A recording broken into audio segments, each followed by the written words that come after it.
A very good morning students, welcome to another class. आज हम एक नया चैप्टर स्टार्ट कर रहे हैं जो एनसीईआरटी 12th का लास्ट चैप्टर है and that is environmental issue. पहले एक मिनट बात करते हैं इस चैप्टर की इम्पॉर्टेंस क्या है as related to the various medical entrance exams. Students, ecology में 4 चैप्टर्स आते हैं जिसमें से 3 हम कवर कर चुके हैं, they have been published. 1 is organisms and populations, number 2 ecosystem, number 3 biodiversity and conservation, ये तीनों हम पढ़ चुके हैं and last is environmental issues. ये 4 चैप्टर्स को अगर हम मिला के इकोलॉजी की बात करें तो ऑलमोस्ट 12 to 14 क्वेश्चंस, नीट हो या कोई भी प्री मेडिकल एग्जाम हो, और एटलीस्ट 6 to 7 क्वेश्चंस आते हैं एम्स में out of 60। So it is a very very substantial number. बहुत इंपॉर्टेंट होती है इकोलॉजी। इकोलॉजी में याद करने का बहुत कुछ होता है, ऑफ कोर्स अंडरस्टैंड तो करना ही है। अब सारी प्रॉब्लम ये आती है कि उसे लर्न कैसे करें। हमने लास्ट 3 चैप्टर्स में जो भी डेटा था, जो भी इंपॉर्टेंट इवेंट्स थे, उनके लिए इंटरेस्टिंग ट्रिक्स और स्टोरीज के साथ उसे लर्न किया है। एनवायरमेंटल इश्यूज चैप्टर जो है, इसमें से भी ऑलमोस्ट डायरेक्ट क्वेश्चंस आते हैं। कभी कभार अगर एक कोई question out of the syllabus आता भी है तो वो सबके लिए आउट ऑफ द सिलेबस है। उन क्वेश्चंस को, उस जनरल नॉलेज के पॉइंट्स को हम वैसे भी टच नहीं कर सकते हैं, बट अदरवाइज क्वेश्चंस पूरा नोट्स में से आते हैं। प्रॉब्लम होती है उन्हें लर्न करने की। हम पहले इस पूरे चैप्टर को समझेंगे और जहां जहां जरूरत होगी वहां वेरियस ट्रिक्स लर्न करेंगे, और इसमें जो वेरियस एक्ट्स हम पढ़ेंगे, किस ईयर में कौन सा एक्ट आया है, उसका क्या सिग्निफिकेंस है, एक्सेट्रा, इस चैप्टर के लास्ट में मैं आपको उन सबको एक साथ याद करने की इंटरेस्टिंग ट्रिक्स बताऊंगी। तो आइए शुरू करते हैं environmental issues, the last chapter of NCERT 12th। Students, जैसा कि इसका नाम है एनवायरमेंट के इश्यूज, जैसे आपकी लाइफ में अपन बोलते हैं ना, मेरी लाइफ में बहुत सारे इश्यूज हैं, पर्सनल इशू है या प्रोफेशनल इशू है, तो इशू का मतलब कुछ ना कुछ सीरियस मैटर है। ऐसे ही एनवायरमेंट में सबसे सीरियस मैटर इस समय क्या है? पॉल्यूशन, प्रदूषण। हमने इकोसिस्टम में समझा था कि एनवायरमेंट हमें कितनी सारी services, important life saving services free of cost provide करता है, जिसकी कॉस्ट अगर हम लगाने जाएं तो यूएस डॉलर्स में $33 ट्रिलियन आएगी, और वो सब हमें फ्री मिल रही हैं। तो environment is very very important, very necessary for us. और इस एनवायरमेंट के साथ अब कुछ serious concern, serious matter, serious issues हो रहे हैं, जैसे पोल्यूशन। हम जानते हैं एयर पोल्यूशन, वाटर पोल्यूशन, सब नदियां खराब हो रही हैं, पोल्यूटेड हो रही हैं, सीवेज का वाटर बॉडीज में जा रहा है, सॉइल पोल्यूशन हो रहा है। अगर सॉइल की क्वालिटी डिग्रेड होगी तो प्लांट्स रूट्स को अप्रोप्रिएट मिनरल्स, न्यूट्रिएंट्स नहीं मिलेंगे, प्रॉपर ऑर्गेनिक फूड नहीं बनेगा, and the whole environment will be affected. So air pollution हो रहा है, वाटर पोल्यूशन हो रहा है, सॉइल पोल्यूशन हो रहा है, नॉइज पोल्यूशन हो रहा है, इतनी ऑटोमोबाइल्स की आवाजें तेज हैं, लाउड स्पीकर्स हैं, रेडियो एक्टिव पोल्यूशन हो रहे हैं, थर्मल पोल्यूशन हो रहा है, कितने सारे तरह के पोल्यूशंस हैं, और इनके बहुत डिजास्ट्रस इफेक्ट्स हैं। आप सब ने ओजोन लेयर के बारे में पढ़ा है कि ओजोन लेयर कैसे डिप्लीट हो रही है, उसके कारण से harmful ultra violet rays from the sun are entering into the environment, which is very very harmful. इससे इवन स्किन कैंसर्स हो रहे हैं। हमने ग्रीन हाउस के बारे में पढ़ा है कि किस तरह से ग्लोबल वार्मिंग हो रही है, ओवरऑल टेम्परेचर राइज हो रहा है अर्थ सरफेस का। So you know various issues हैं एनवायरनमेंट के साथ, और उन सबको हम इस चैप्टर में डिस्कस करने वाले हैं। स्टूडेंट्स, यहां पर एनवायरमेंटल इश्यूज चैप्टर में हम सबसे पहले पढ़ेंगे कि क्या क्या इश्यूज हैं, what are the causes of these pollution. Number 2, इनसे क्या हार्मफुल इफेक्ट्स होंगे, और नंबर 3, ये सब पढ़ने का तभी मतलब है जब हमें ये पता हो कि अब हम इसको करेक्ट कैसे कर सकते हैं, रेक्टिफाई कैसे कर सकते हैं, हम क्या मेजर्स ले सकते हैं इसे कंट्रोल करने के लिए। So basically this is what we are going to read in this chapter. तो आइए अब हम स्टार्ट करते हैं विथ पॉल्यूशन। सो पहला डेफिनेशन है दैट व्हाट इज पॉल्यूशन, प्रदूषण का क्या मतलब है। देखिए, एयर, एटमॉस्फेयर, वाटर, हाइड्रोस्फीयर, और लैंड, लिथोस्फीयर, जिसमें सॉइल आ जाएगा। इनकी जो नॉर्मल नेचर ने जो फिजिकल, केमिकल और बायोलॉजिकल कैरेक्टरिस्टिक या प्रॉपर्टी बनाई है, उसमें अगर कोई भी ऐसा चेंज आता है जो अनडिजायरेबल है, जो हम नहीं चाहते हैं, अनवांटेड है, जैसे अनडिजायरेबल गेस्ट होता है घर में, ऐसे ही अगर कोई केमिकल, कोई भी पोल्यूटेंट, कोई भी एजेंट अनडिजायरेबल अनवांटेड चेंज अगर इनकी physical, chemical and biological characteristics में करेगा, किस किस की? Air, water, soil and land, तो उस फिनोमिनन को हम कहेंगे pollution. So what is pollution? Let's write. It is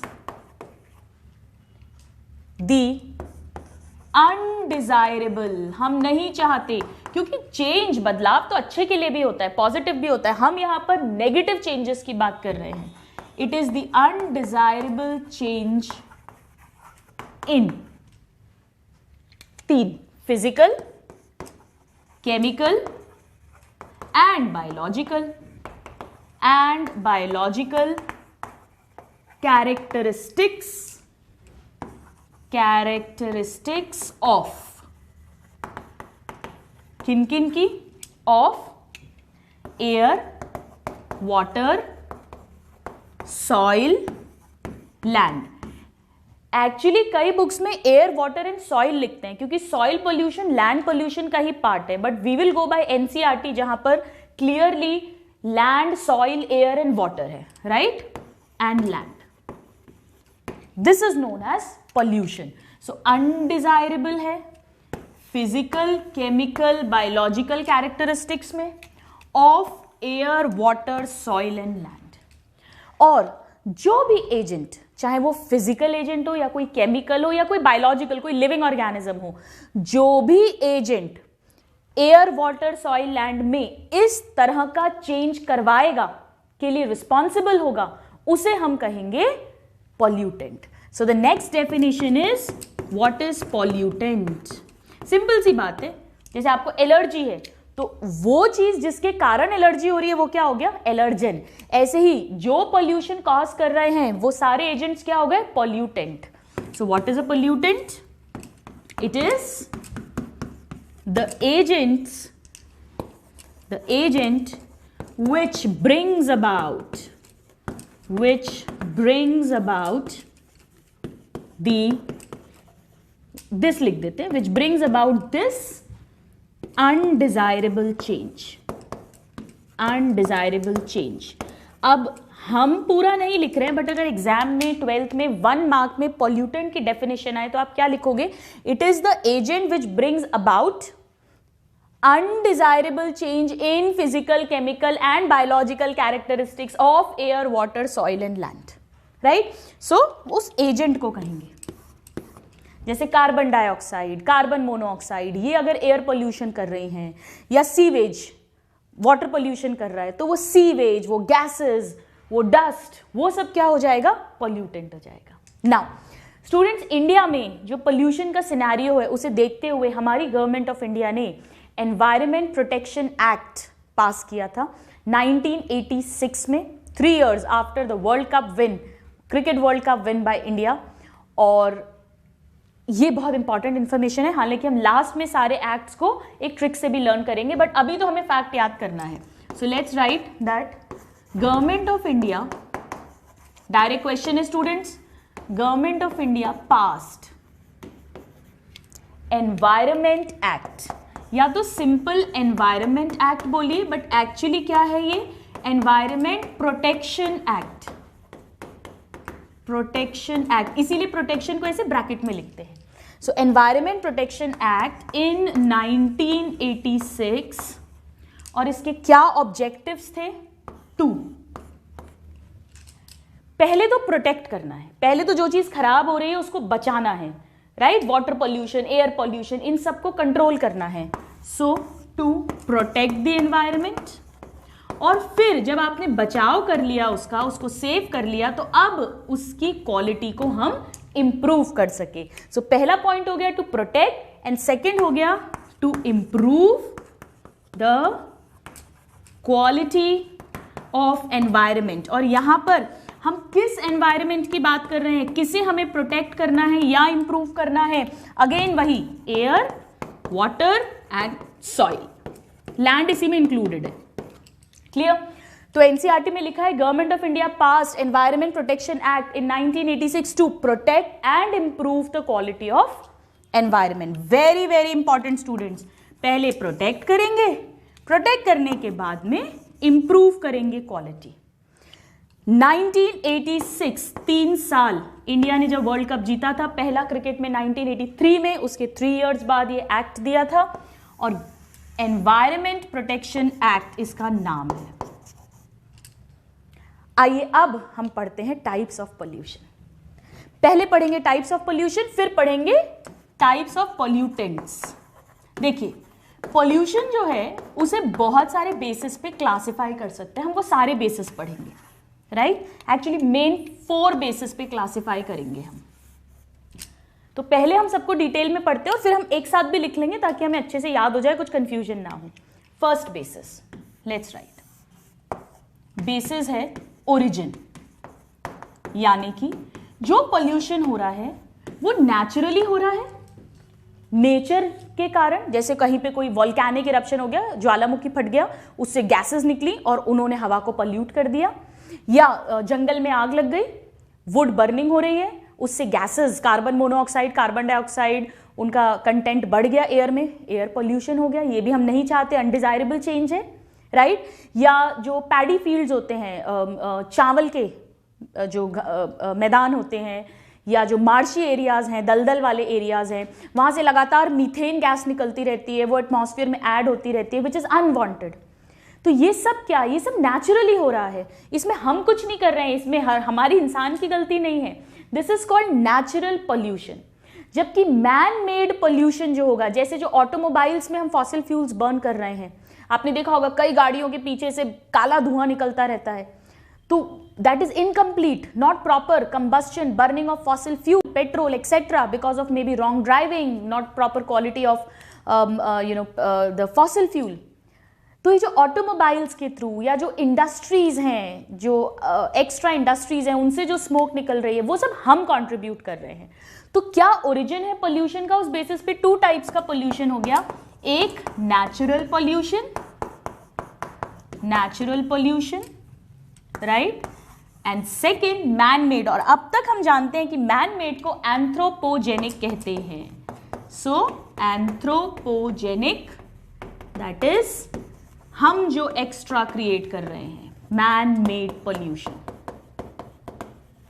आइए लिख लेते हैं। So natural pollution occurs due to natural processes or natural phenomenon, right? तो यहां पर क्या होगा, गैसेस का, देखो पोल्यूटेंट्स 2 तरह के होते हैं मेनली, या तो कोई गैस रिलीज होगी या कोई सॉलिड या कोई लिक्विड। सॉलिड और लिक्विड को मिलाकर पार्टिकुलेट कहते हैं, पार्टिकल और गैस। सो यहां पर क्या हो रहा है, emission of gases and particulate, यानी solid and liquid particulates from natural phenomenon, from natural phenomenon, right? Example, volcanic eruptions, then forest fire, जंगल में आग लग गई, forest fire। कुछ पोलन्स होते हैं प्लांट से जो एटमॉस्फेयर को पोल्यूट करते हैं, उनसे एलर्जीज हो जाती हैं, सो पोलन्स, पोलन ग्रेन्स होते हैं। Then methane gases from, gases main gas methane होते हैं, पढ़ेंगे, गैसेस फ्रॉम पैडी फील्ड्स और मार्शी एरियाज एक्सेट्रा। ये कुछ एग्जाम्पल्स हैं, etcetera. Now man made, this occurs due to human activities, human activities। आपको पता है हमने बहुत सारे पेस्टिसाइड्स बना लिए हैं, पेस्टिसाइड, इंसेक्टिसाइड्स, DDT, BHC, ये सब हम नेचर में इंट्रोड्यूस कर रहे हैं, हम एनवायरनमेंट में इंट्रोड्यूस कर रहे हैं, जो पोल्यूशन कॉज कर रहे हैं। They are not released naturally, right? So this is due to human activities. Let's write the examples. Examples are DDT, BHC, then smoke from automobiles, etc. etc. ये पहला तरीका है पोल्यूशन का ओरिजिन क्या है, नेचर या मैन मेड। और second type का पोल्यूशन हम पढ़ेंगे सेकेंड बेसिस से, you please note this. Alright students, यहाँ पर आप इंडस्ट्रीज भी लिख सकते हो, लेट्स राइट इंडस्ट्रीज भी हो जाएगा यहाँ पे, etcetera. Now let's see the second type of classification in types of pollution. आइए दूसरे टाइप का पढ़ते हैं. यहां पर बेसिस है part of environment involve. Environment का क्या पार्ट इन्वॉल्व है? एयर में पोल्यूशन हो रहा है, वाटर में हो रहा है या सॉइल में हो रहा है? So very simple, very easy, part of environment involve. और इस बेसिस पर there can be, we know, soil pollution, then air pollution, and then water pollution. Water pollution. अब हम लिख नहीं रहे हैं यहां पर pollutant, चलो लिख देते हैं फटाफट.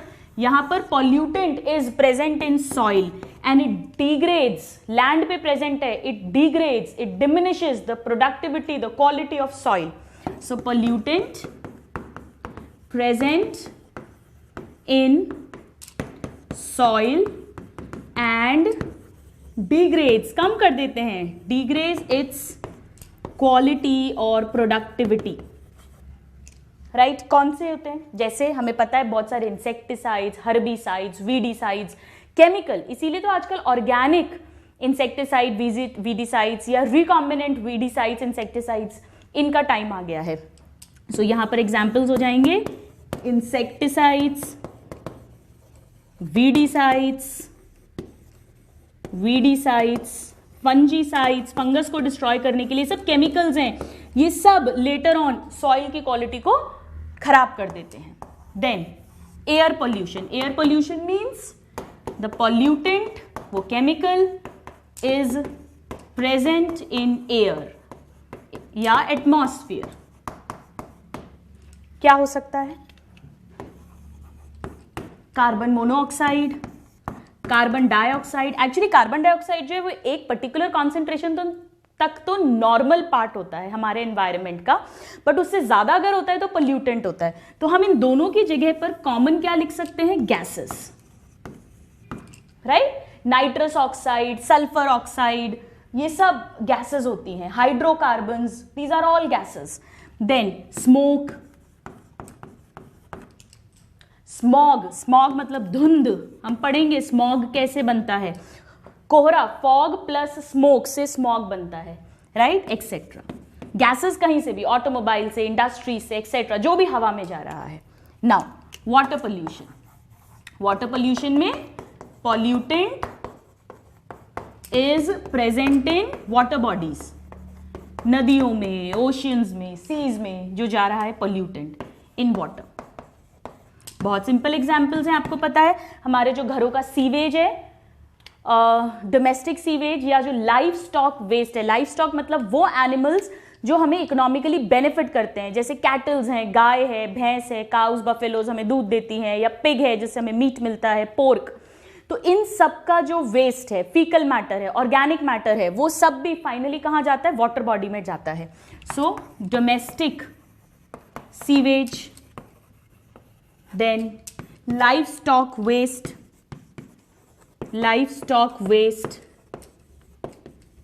इवन इंडस्ट्रीज का वेस्ट जो है वो भी कई बार जो नियर बाय नदी है या पॉन्ड है, लेक है, वहां पर निकाला जाता है. राइट? एक्सेट्रा.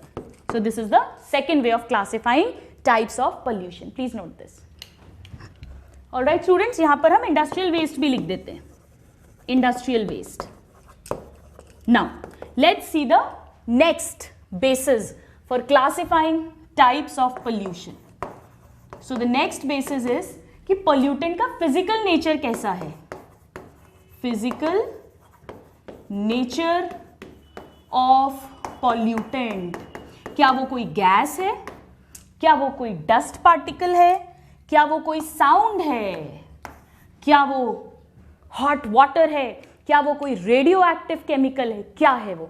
तो इस बेसिस पर जो टाइप्स होंगे, फर्स्ट इज नॉइज पोल्यूशन. अब स्टूडेंट्स नॉइज पोल्यूशन को एयर पोल्यूशन का ही पार्ट मानते हैं. We will talk about it.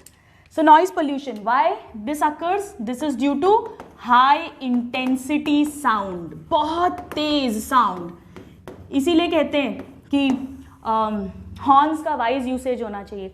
I still remember, मैं मेरे फादर के साथ जब यूएस गई थी, तो मेरे फादर जब फर्स्ट टाइम गए थे यूएस मेरे साथ, तो व्हेन ही केम बैक, तो उन्होंने स्टेशन पे आते ही, जब मेरे कज़न जो हमें पिक करने आए थे बाय कार, उसको बोला कि यार सबसे पहले तो हॉर्न बजा, क्योंकि हॉर्न सुनने को कान तरस गए. तो ये हमारी मेंटालिटी होती है. यहाँ पर तो लोगों का एक हाथ ही हॉर्न पे रहता है लगातार, ज़रूरत है नहीं है.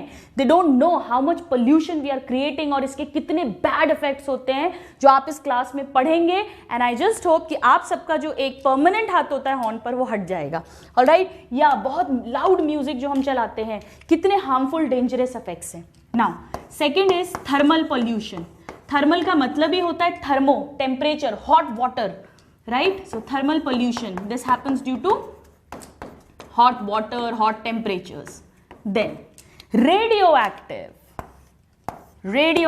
pollution, जो radioactive chemicals के कारण होता है. तो मैं बार बार pollution नहीं लिख रही हूं, this is due to radioactive chemicals. ये तो cancers तक cause कर देते हैं, इतने dangerous हैं. Then अगर वो गैस है तो gaseous pollution, जैसे मैंने आपको बताया कार्बन मोनोऑक्साइड है, स्मोक है, हाइड्रोकार्बन से हम पढ़ेंगे. गैस अगर रिलीज हो रही है तो that is a gaseous pollution. And last but not the least, dust. वो डस्ट हो सकती है, धूल. डस्ट हम पढ़ेंगे सॉलिड है, और 1 माइक्रोन से ज्यादा, 1 to 10 माइक्रोन के बीच का उसका साइज होता है. बहुत छोटा साइज होता है तो एरोजोल बोलते हैं, 1 माइक्रोन से कम हम बात करेंगे. It's a solid particle. So if dust is there then it is called dust pollution. So this is another way. तो या तो नेचर है या मैन मेड है, नेचुरल या मैन मेड, या air, soil, water, depending upon कौन सा पार्ट इन्वॉल्व है, या फिजिकल नेचर क्या है. एक और बेसिस है बहुत interesting, and this is called source of pollution. Source of pollution, या हम कह सकते हैं source of emission of pollutant. Pollutant जो है वो किस जगह से एमिट हो रहा है, रिलीज हो रहा है, क्या मतलब है इसका, समझिएगा. इस बेसिस पे 2 टाइप्स के हैं.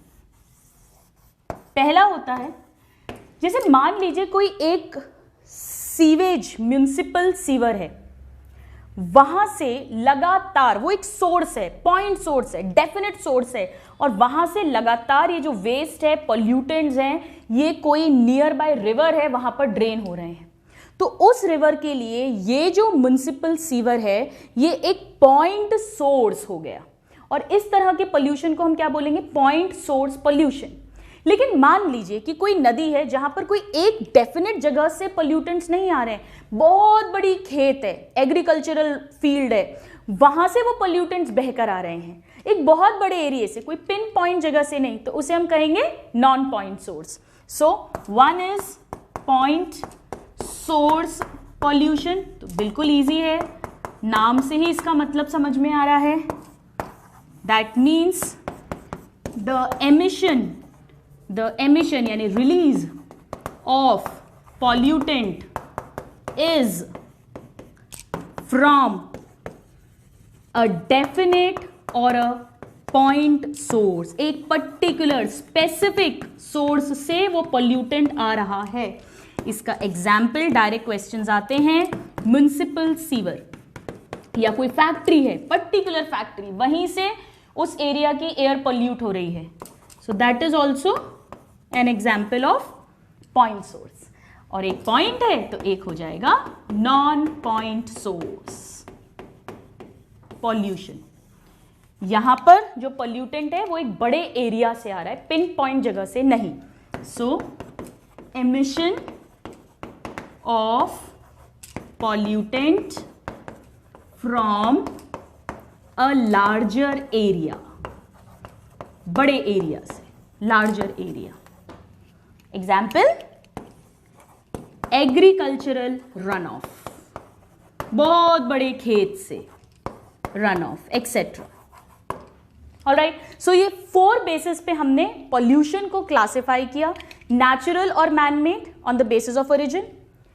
Soil, air and water on the basis of which part of environment is involved. Then number 3, physical nature of pollutant क्या है? Noise pollution, thermal pollution, radioactive pollution, gaseous pollution, dust pollution.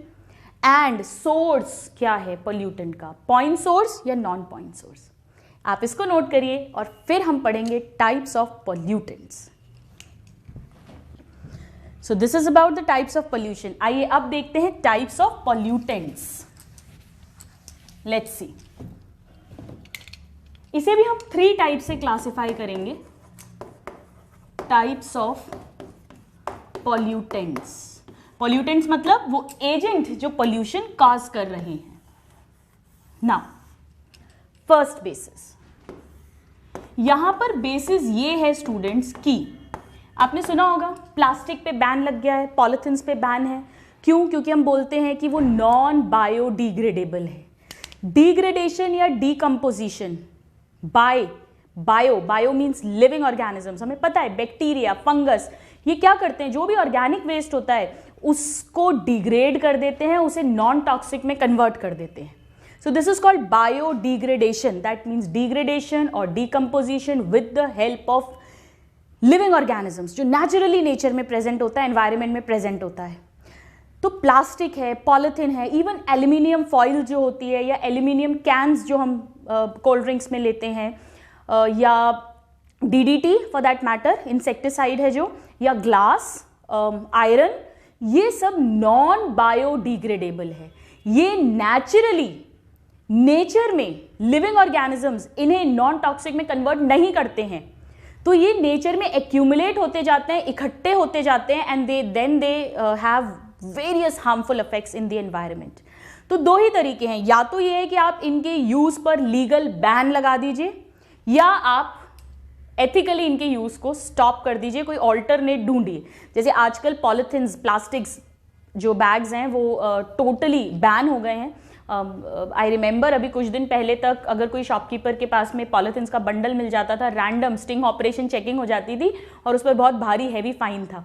तो अब उसका क्या alternate निकाल लिया है, ban कर दिया, और ऑल्टरनेट पेपर बैग्स आ गए हैं या कपड़े के बैग्स आ गए हैं. अगर आप नेशनल हैंडलूम वगैरह जाएंगे तो वहां पर सो ऑल्टरनेट्स जो हैं वो निकाल लिए गए, right. So the basis is natural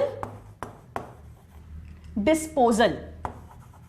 disposal मतलब वो नेचुरली डिकम्पोज हो सकता है या नहीं हो सकता है. इस बेसिस पे we have 2 types of pollutants. अब तो बहुत सिंपल है, कुछ रटने की जरूरत ही नहीं है. जो हो सकते हैं biodegradable, they can be. So let's write that these pollutants can be degraded or decomposed naturally by living organisms. तो living का bio और ये क्या कर रहे हैं, डिग्रेड कर रहे हैं.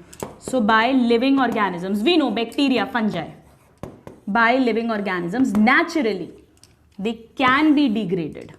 और डिग्रेडेड का मतलब क्या है, converted into non harmful, non toxic substances.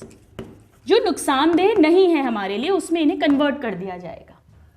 कुछ एग्जाम्पल्स, जितना भी हमारा ऑर्गेनिक वेस्ट है हम जानते हैं.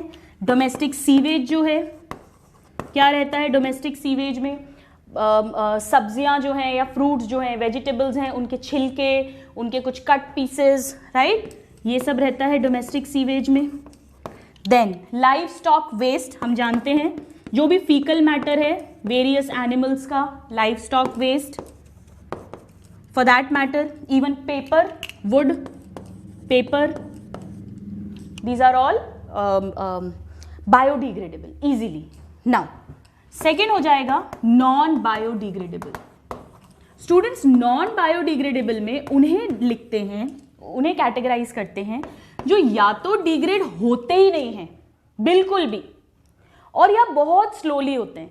तो दोनों ही केस में एक्यूमुलेशन होगा एनवायरनमेंट में और बहुत हार्मफुल इफेक्ट्स आएंगे. So these cannot be, these are not degraded, या तो होंगे ही नहीं, नॉट डिग्रेडेड और degraded at a very slow rate, at a very slow rate naturally, right, not degraded या बहुत स्लो रेट पे। कुछ एग्जाम्पल्स लिख लेते हैं। डीडीटी, जितने भी इंसेक्टिसाइड्स हैं, DDT, BHC, aluminium cans, aluminium अब फॉइल हो या कैंस हो एक ही बात है, आयरन, ग्लास, प्लास्टिक,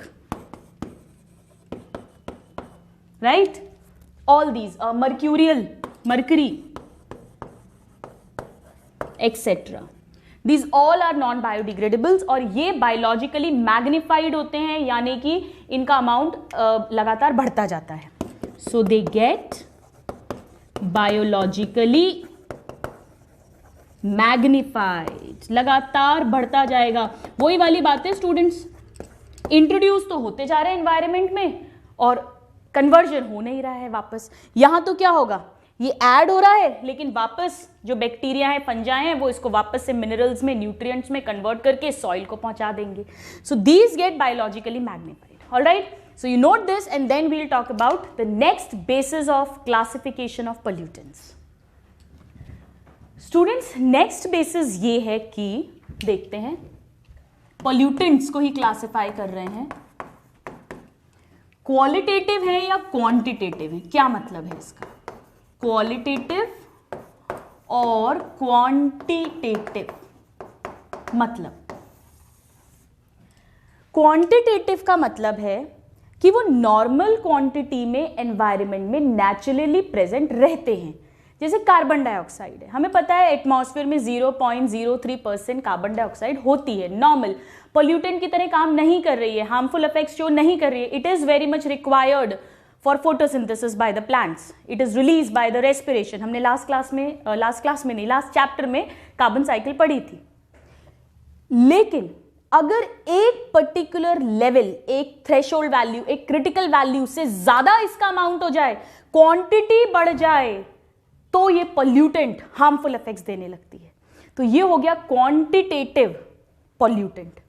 क्वालिटेटिव मतलब इसकी तो क्वालिटी ही ऐसी है, ये तो जन्मजात पैदाइशी पोल्यूटेंट है, ये नॉर्मली एनवायरनमेंट में रहता ही नहीं है, ये तो हम इंट्रोड्यूस करते हैं ह्यूमन एक्टिविटी से, और चाहे ये इतने से भी अमाउंट में होगा तो भी इसकी क्वालिटी ही ऐसी है कि ये हार्म करेगा, ये अनडिजायरेबल चेंज लाएगा, ये पोल्यूटेंट है। जैसे डीडीटी का एग्जाम्पल, इंसेक्टिसाइड्स का एग्जाम्पल, ये हमेशा से बाय क्वालिटी ही they are the pollutants, right. तो अगर हमने इसको समझ लिया तो अब बहुत ईजी होगा लिखना। आइए पहले लिखते हैं क्वांटिटेटिव, ये तो क्वांटिटी बेस्ड है, क्वांटिटी नॉर्मल हुई तो नॉन पोल्यूटेंट, क्वांटिटी ज्यादा हुई तो पोल्यूटेंट, इसकी तो क्वालिटी ही पोल्यूटेंट की है।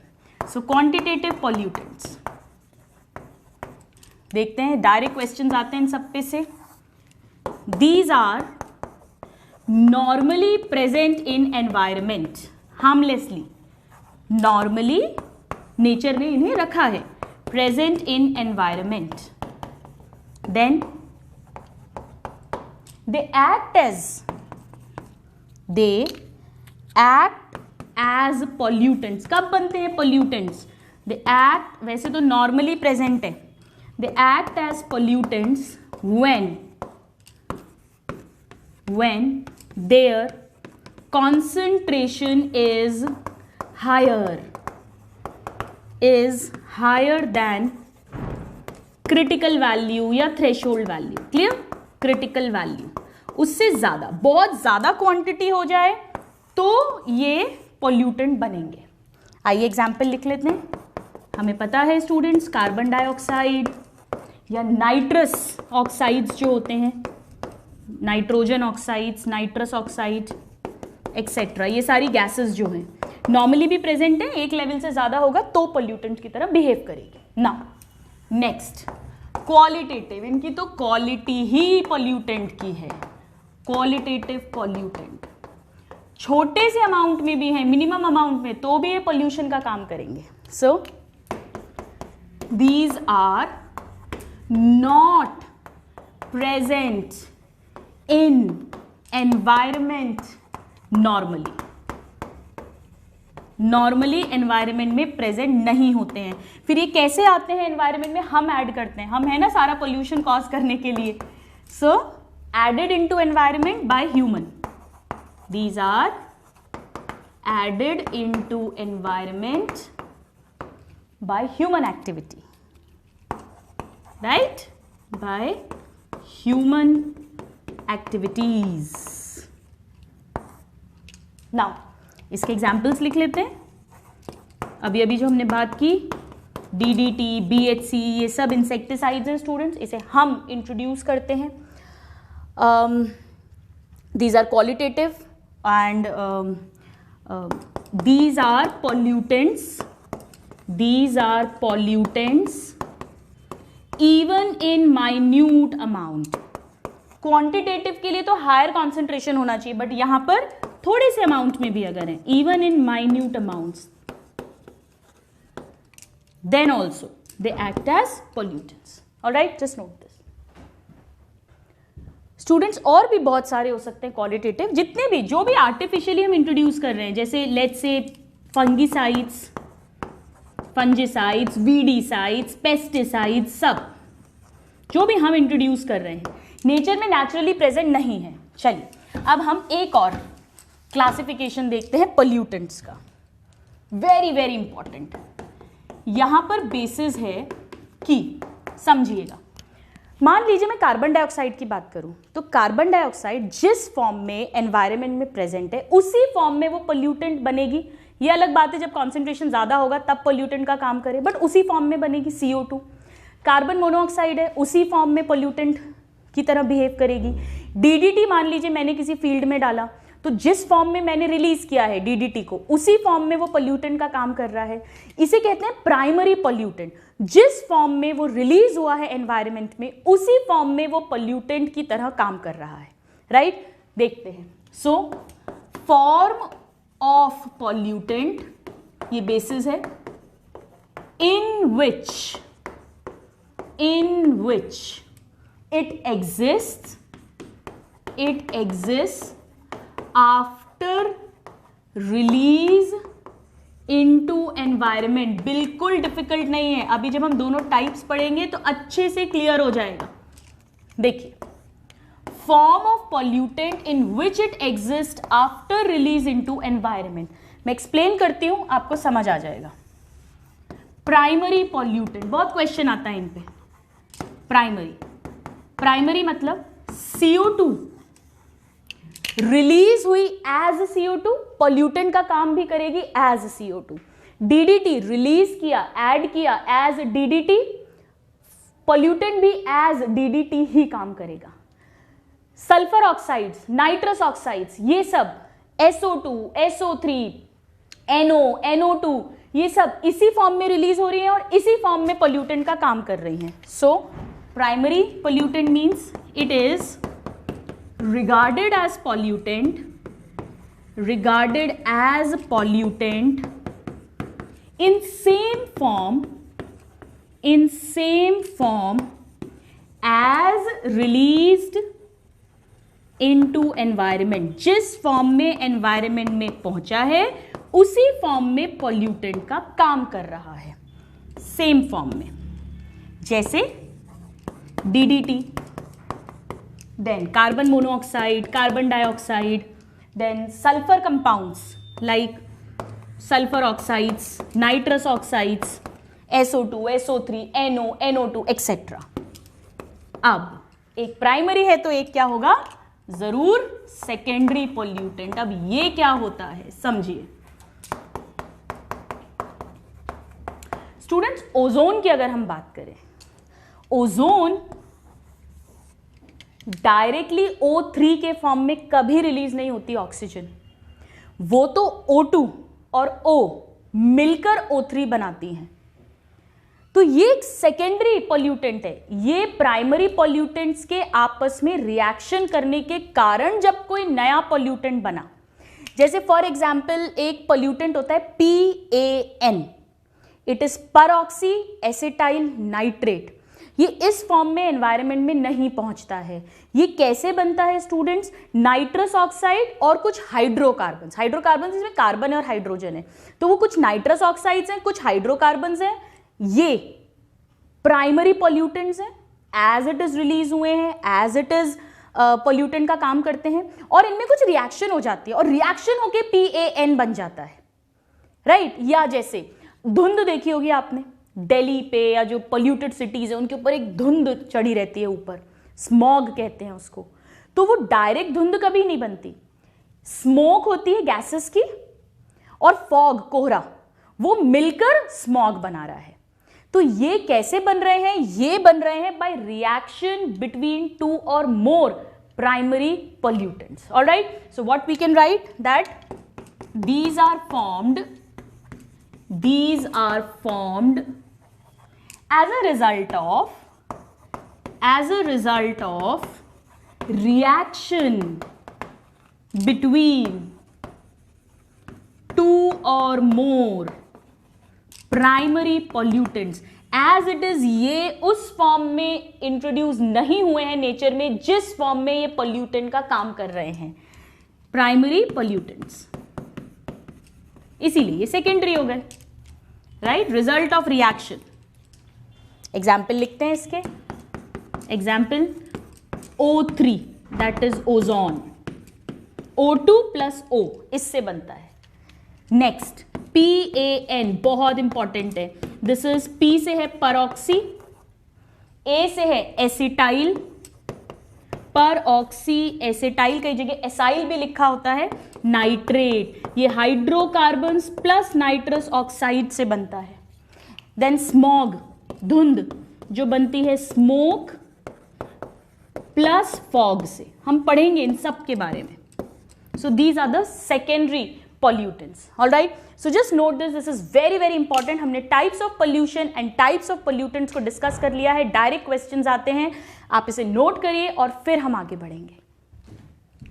स्टूडेंट्स, अब मुझे सोचकर बताइए कि प्राइमरी और सेकेंडरी में से ज्यादा खतरनाक कौन से होंगे, ज्यादा टॉक्सिक, ज्यादा डेंजरस।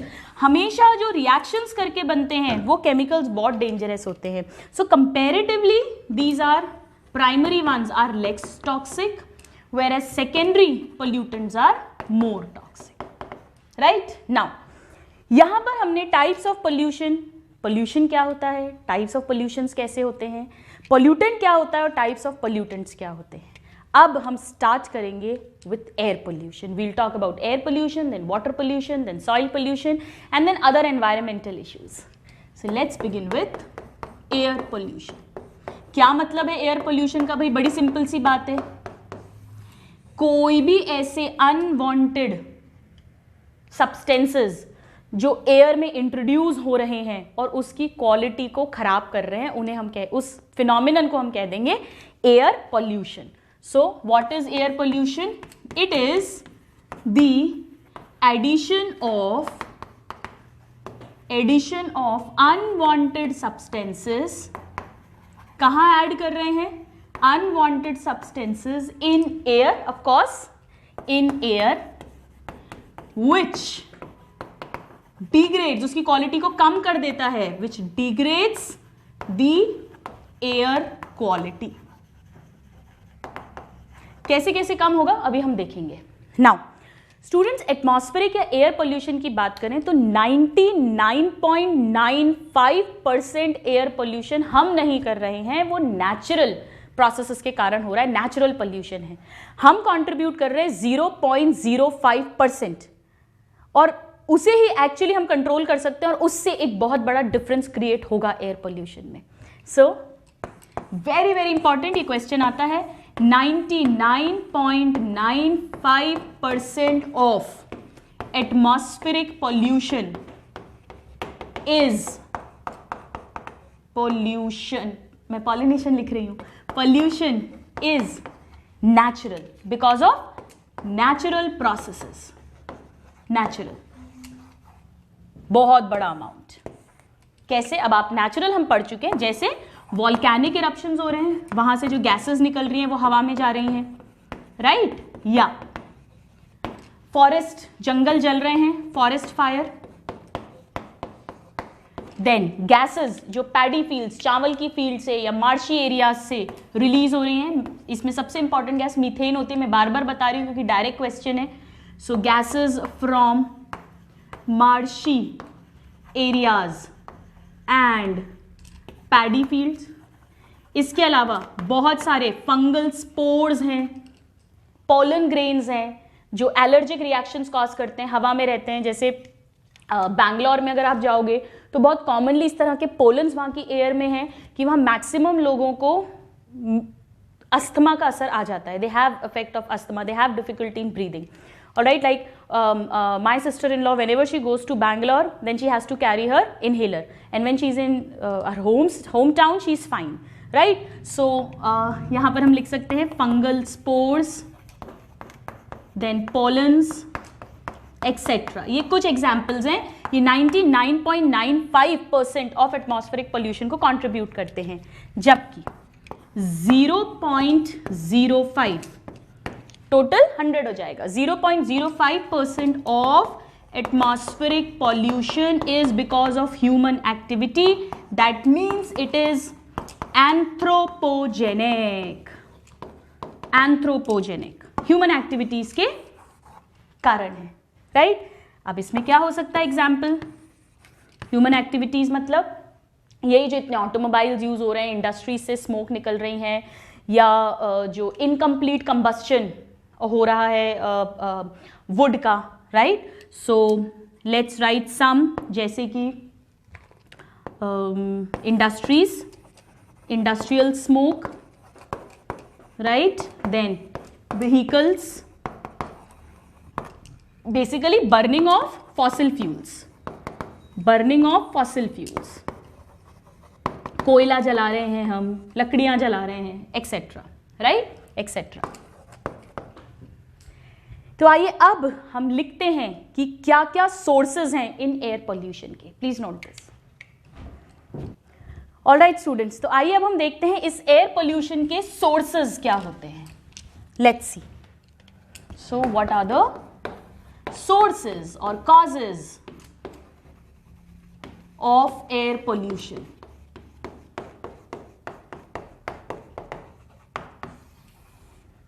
नाउ पहला source burning of fossil fuels, चाहे कंप्लीट कंबस्शन हो चाहे इनकम्प्लीट कंबस्शन हो, लकड़ी, वुड, चारकोल, कोयला, ये सब कुछ जो हम जलाते हैं.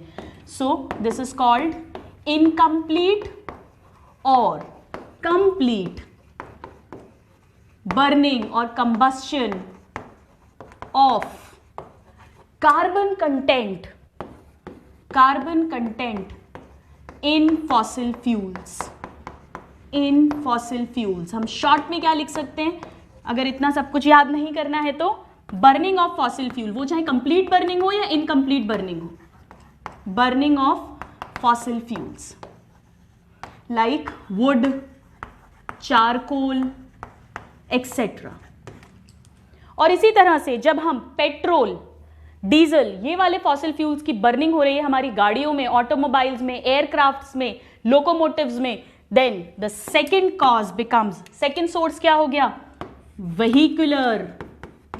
vehicular cause, यानी vehicles, automobiles हो, इसमें भी बर्निंग ही हो रही है फॉसिल फ्यूल्स की स्टूडेंट्स, बट ये हमने अलग से पॉइंट लिख दिया, क्यों वो भी आपको समझ आ जाएगा.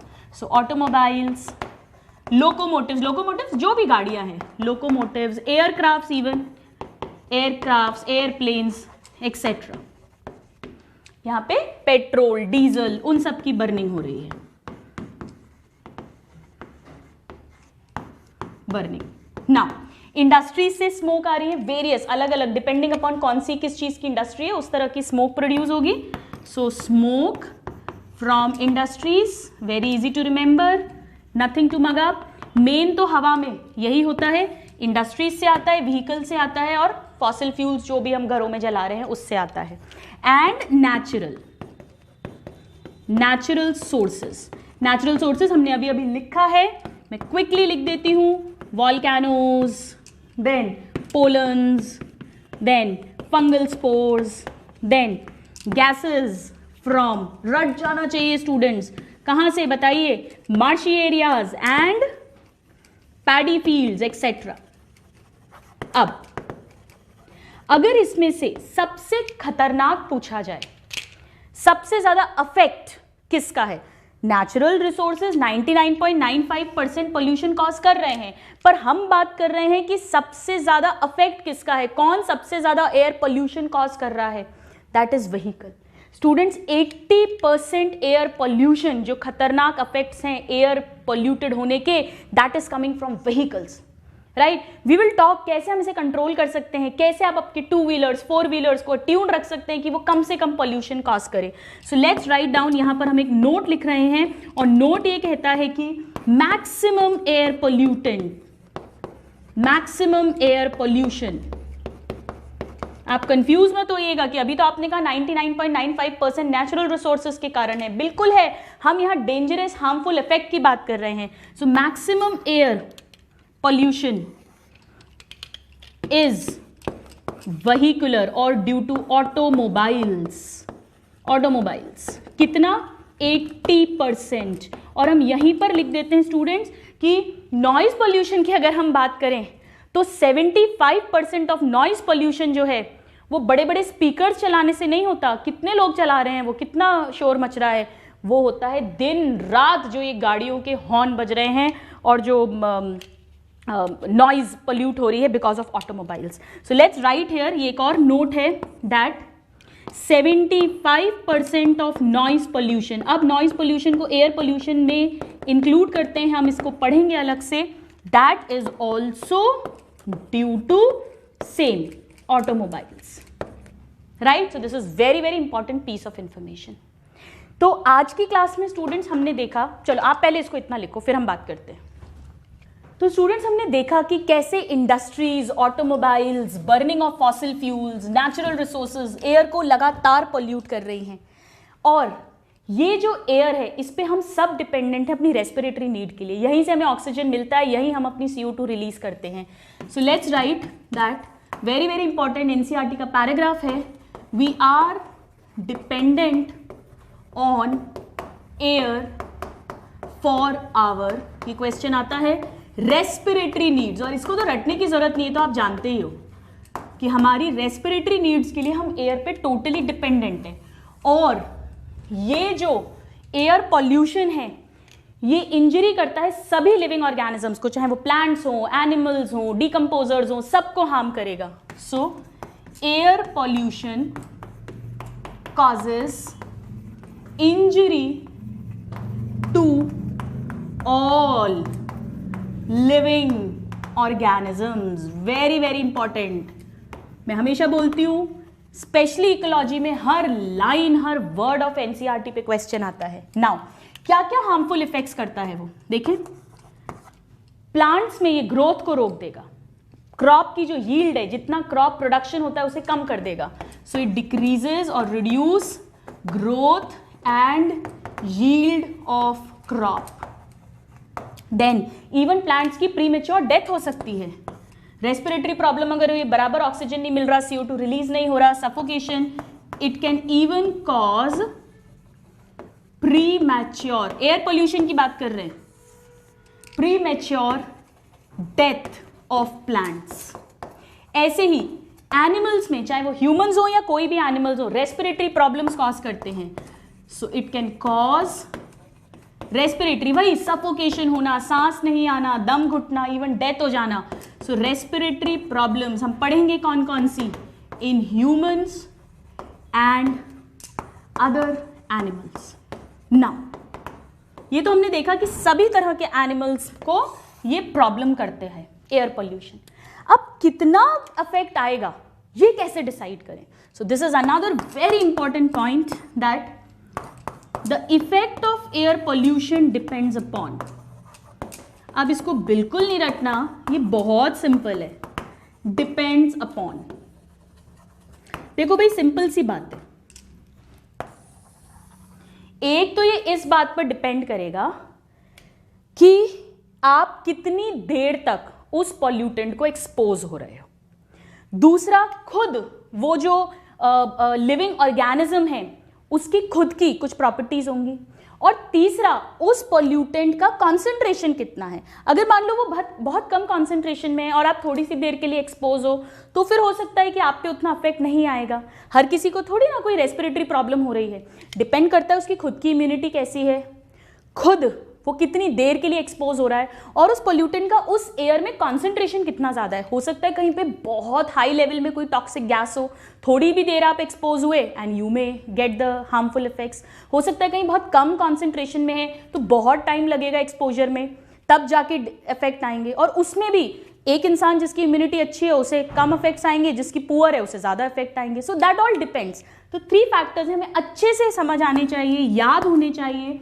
It depends on number 1 pollutant कितना है, कॉन्सेंट्रेशन ऑफ पॉल्यूटेंट जहां पर कि वो ऑर्गेनिज्म है। Number 2 duration of exposure, duration of exposure to pollutant, कितनी देर के लिए हम एक्सपोज हो रहे हैं उस पॉल्यूटेंट को। एंड नंबर 3 खुद वो ऑर्गेनिज्म कैसा है, क्या है, उसकी इम्यूनिटी क्या है, etcetera organism, right? So on all these bases it is dependent. So just note this down. This is very important paragraph of NCERT. तो हमने समझा स्टूडेंट्स कि हमें एयर की क्यों ज़रूरत है, एयर पोल्यूशन से क्या क्या हार्मफुल इफेक्ट्स आ सकते हैं, एयर को पोल्यूट करने के क्या क्या सोर्सेज हैं, इन सब को हमने स्टडी करा। बहुत इंपॉर्टेंट क्वेश्चंस हैं हर लाइन पर। अब हम देखते हैं, आइए, types of air pollutants. Air pollutants students 2 type के हो सकते हैं, या तो कोई गैस हो या सॉलिड लिक्विड हो, ठीक है।